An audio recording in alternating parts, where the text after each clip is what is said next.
Sebelum Habib Bahar ceramah sepakat dulu. Gak ada yang keluar satu kata pun. Sepakat. Mulanya duduk semuanya.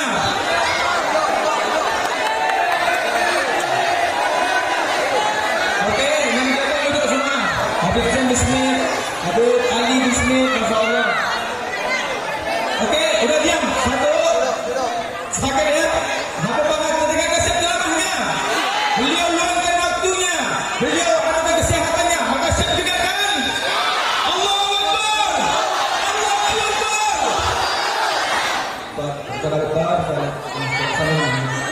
Sama-sama semuanya. I love you. I love you.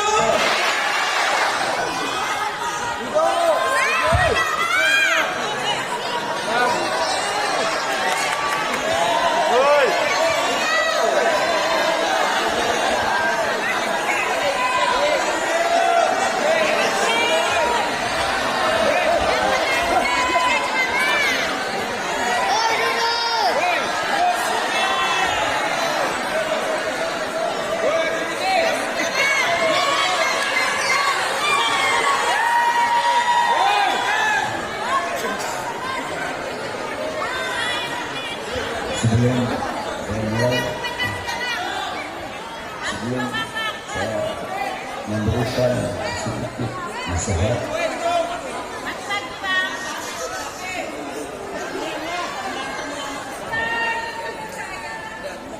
sama-sama kita mendengar sedikit nasihat dari Sayyidina Ali bin Habib Zain bin Ali bin Sulaiman. Mashkurah.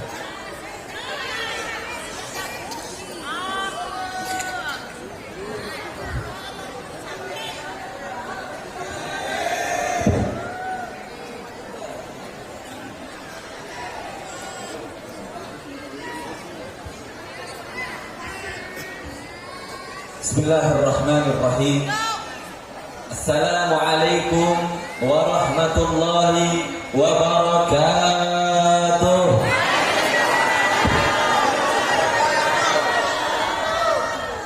Alhamdulillah, alhamdulillahil wahidil qahharil jabbar, wassalatu wassalam ala sayyidina Muhammadinil mukhtar wa alihil adhar wa ashabihil akhyar. Asallahu subhanahu wa ta'ala an yumli'ana bil baraka bisababi haul al-habib Muhammad bin Abdullah al-Mutahhar wa nad'u da'iman bisihhati li asadil minbar al-habib Muhammad Bahar, amma ba'd. Amin amin ya rabbal alamin. Al-mukarram wal muhtaram yang sama-sama kita cintai dan yang kita muliakan, wabil khusus guru kita tercinta yaitu Al-Habib Muhammad Bahar bin Ali bin Sumaid. Kita doakan beliau agar senantiasa Allah berikan kesehatan rohani dan jasmani, dan Allah Subhanahu wa taala kokohkan di dalam perjuangannya, dan Allah Subhanahu wa taala hancurkan musuh-musuhnya. Amin ya rabbal alamin. Tidak lupa pula kepada sahibul bait Al-Habib Ais Al-Mutahhar, dan juga kepada ketua panitia Al-Habib Iqbal Al-Mutahhar, Al-Habib Umar Al-Hamid, dan juga Al-Habib Umar Al-Mutahhar. Kita doakan kepada seluruh ulama-ulama kita, para habaib kita senantiasa diberikan kesehatan oleh Allah Subhanahu wa taala, dikokohkan jalan juang dakwahnya. Amin amin ya rabbal alamin. Dan tidak lupa pula kepada seluruh hadirin hadirat, semoga tidaklah kita keluar dari tempat yang mulia ini kecuali Allah Subhanahu wa taala ampuni segala macam dosa-dosa kita, baik dosa-dosa yang telah berlalu dan dosa-dosa yang akan datang. Amin amin ya rabbal alamin. Duduknya kita saudara-saudara yang dirahmati oleh Allah Subhanahu wa taala pada malam yang mulia ini adalah semata-mata untuk memperingati daripada Maulid Agung baginda Nabi besar Sayyiduna Muhammad sallallahu alaihi wasallam. Nabi Muhammad, beliau adalah ahsanun nas khalqan wa khuluqan. Beliau adalah manusia yang paling indah. Beliau adalah manusia yang paling istimewa, baik secara fisik ataupun secara akhlak, saudara-saudara. Untuk menggambarkan keindahan Nabi Muhammad, walaupun pepohonan menjadi pena, lautan menjadi tinta itu tidak akan pernah cukup untuk menggambarkan kemuliaan daripada akhlak baginda Nabi kita Sayyiduna Muhammad sallallahu alaihi wasallam. Akan tetapi ada suatu kisah yang menarik, yang dimana kisah ini adalah mencerminkan tentang bagaimana keindahan fisik rupa daripada Nabi kita Sayyiduna Muhammad sallallahu alaihi wasallam, yaitu kisah daripada Islamnya seorang sahabat yang bernama Hassan ibn Sabit. Hassan ibn Sabit dahulunya beliau itu adalah seorang syu'ara. Beliau adalah seorang penyair yang sangat-sangat terkenal.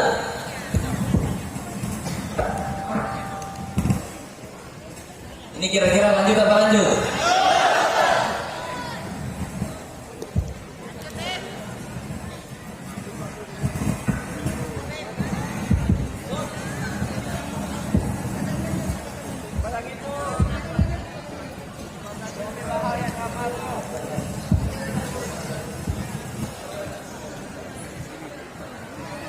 Kira-kira hadirin masih pada semangat di sini? Lanjut lagi. Kita lanjutkan tentang bagaimana keindahan daripada fisik Nabi kita Sayyiduna Muhammad sallallahu alaihi wasallam, yaitu kisah daripada seorang sahabat yang bernama Hassan ibn Sabit. Hassan ibn Sabit beliau adalah seorang penyair yang sangat-sangat terkenal.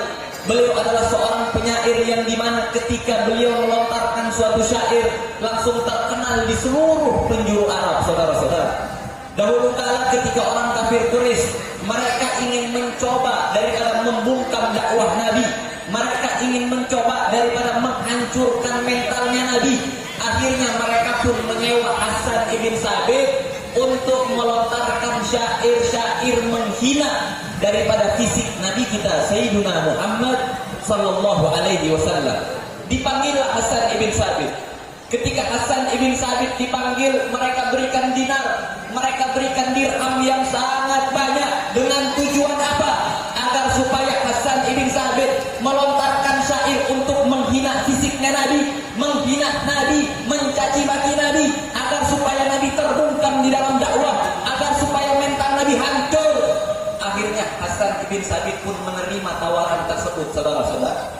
Hassan ibn Sabit pun berkata kepada orang kafir Quraisy, di mana tempat yang biasanya Muhammad lewat, nanti ketika dia lewat, aku cari kecacatan di dalam jasadnya, kemudian aku lontarkan syair untuk menghinanya. Tibalah Hassan ibn Sabit di suatu tempat yang dimana tempat tersebut biasa Nabi Shallallahu Alaihi Wasallam lewat di situ. Akhirnya ketika Hassan ibn Sabit sampai di tempat yang biasanya Nabi Shallallahu Alaihi Wasallam lewat di situ, Hassan ibn Sabit langsung menutup kedua pandangannya. Beliau langsung balik lagi kepada orang kafir Quraisy. Tiba-tiba Hassan ibn Sabit melemparkan dinar dan dirham. Kata Hassan ibn Sabit, "Hadza malukum laisa li fiha hajah." Ini harta kalian, dinar kalian, dirham kalian, aku tidak membutuhkannya lagi.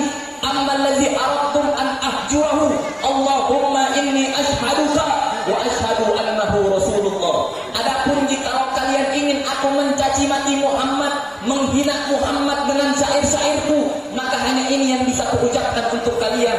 Ya Allah, aku bersaksi tiada Tuhan selain Engkau, dan aku bersaksi bahwasanya Muhammad adalah utusanmu. Orang kafir Quraisy kaget. Mereka kaget. Kenapa? Karena Hassan ibn Sabit diutus untuk menghina Nabi, untuk melontarkan syair-syair menghancurkan mentalnya Nabi.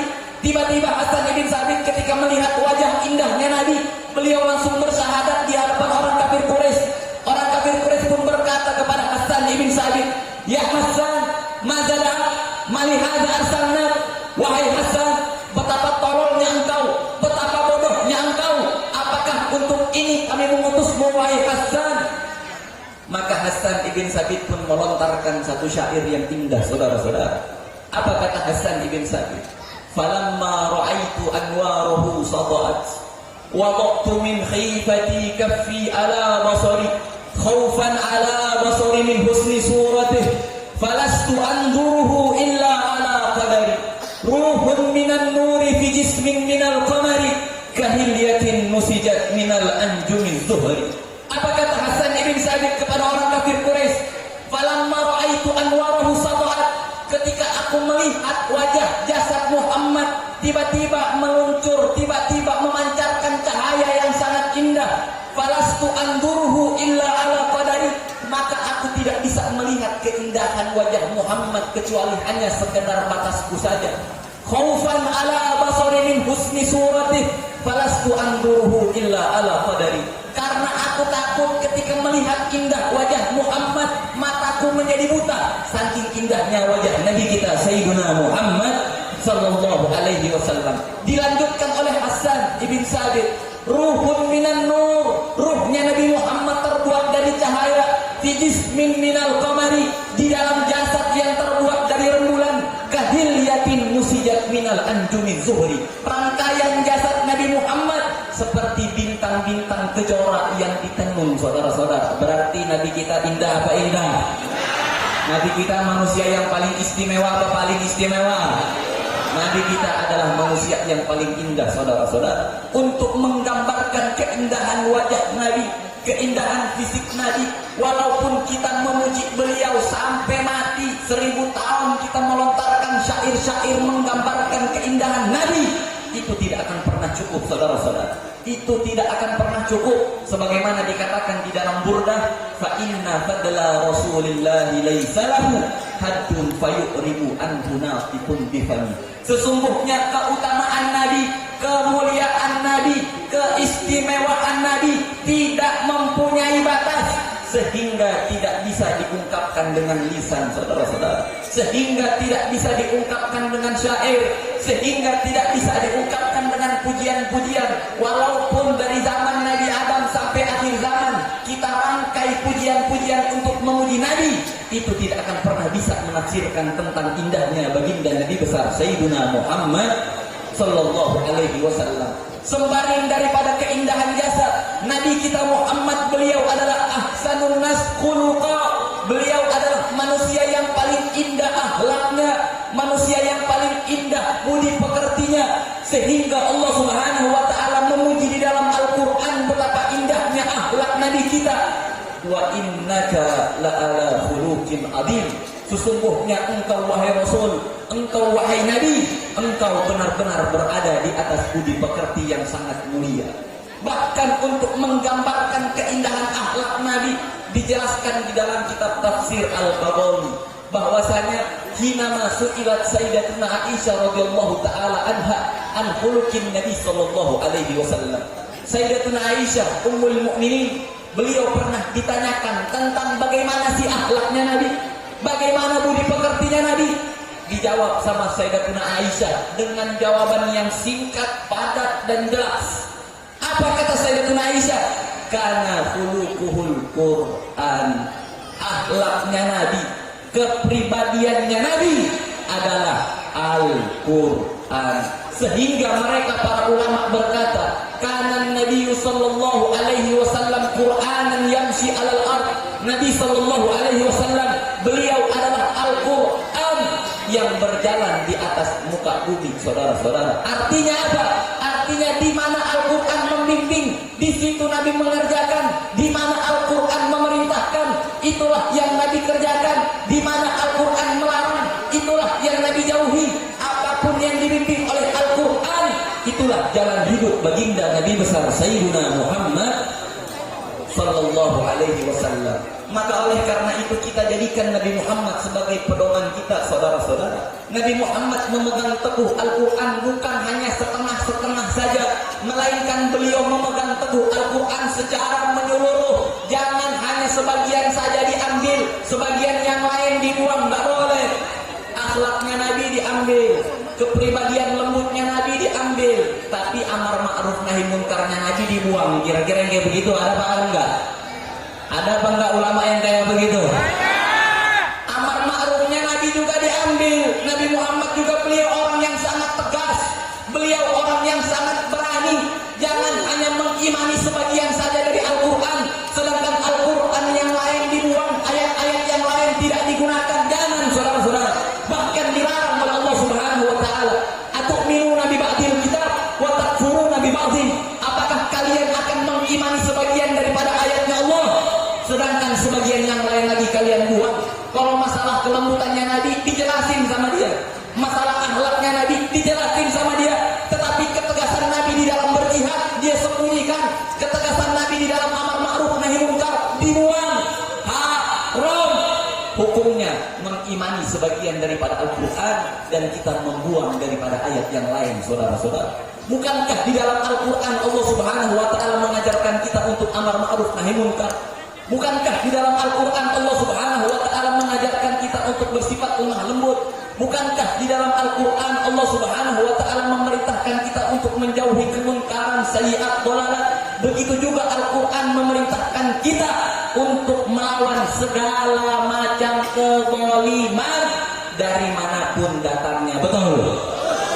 Berarti kalau seandainya pemerintah zalim, lawan apa biarkan? Pemerintah membuat pasal-pasal yang menyengsarakan masyarakat, lawan apa biarkan?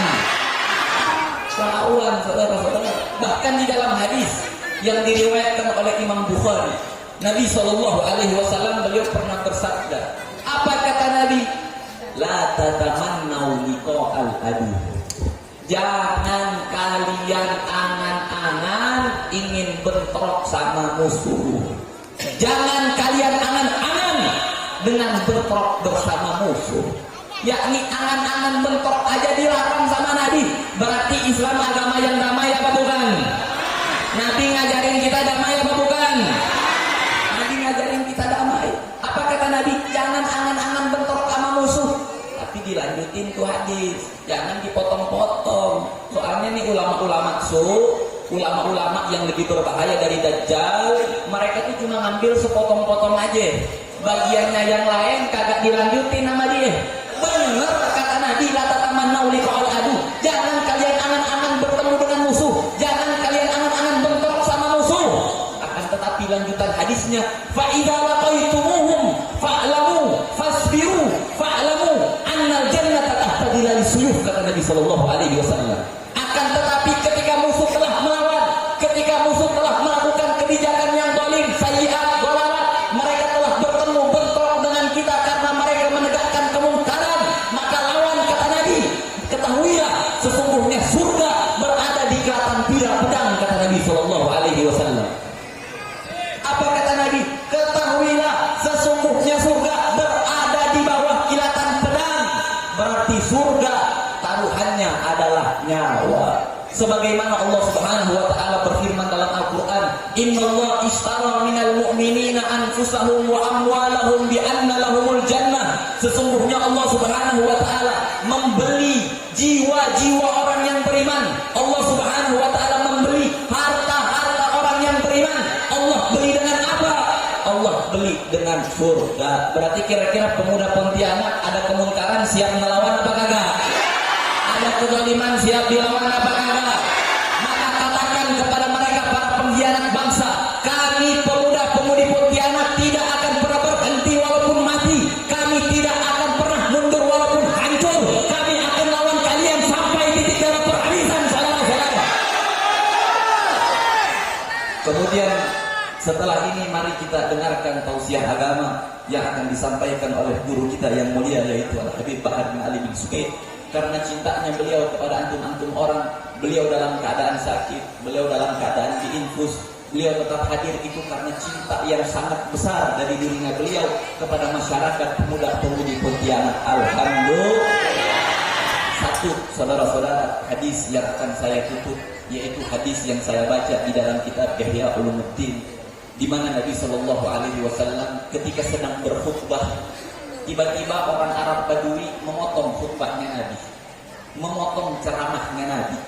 Kemudian Arab Badui berkata kepada Nabi, apa katanya Arab Badui?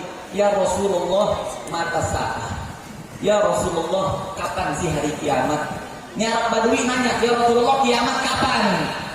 Nabi kita cerdas, dijawab sama Nabi, ma'adattalaha, apa yang telah kamu persiapkan untuk hari kiamat? Dijawab sama Arab Badui, ma'adattu laha kasira salatin wala siyamin illa annani uhibbullah wa rasulah. Ya Rasulullah, aku tidak mempersiapkan banyak ibadah untuk hari kiamat. Ana enggak banyak sholat, ana enggak banyak puasa, ana enggak banyak sedekah. Hanya saja ana cinta kepada Allah yuhsyarul mar'u ma'aman ahab. Sesungguhnya nanti kelak di akhirat kita akan dikumpulkan bersama dengan orang yang kita cintai. Habib Bahar cinta kepada antum orang cinta kepada Habib Bahar. Insya Allah kelak kita akan dikumpulkan bersama Habib Bahar dan juga datuknya beliau yaitu Nabi Muhammad. Amin amin ya rabbal alamin. Rabbi fanfa'na bi barakatihim wahdina husna bi hurmatihim wa amitna fi tariqatihim wal mu'afata minal fitani wal afu minkum. Wassalamu alaikum warahmatullahi wabarakatuh.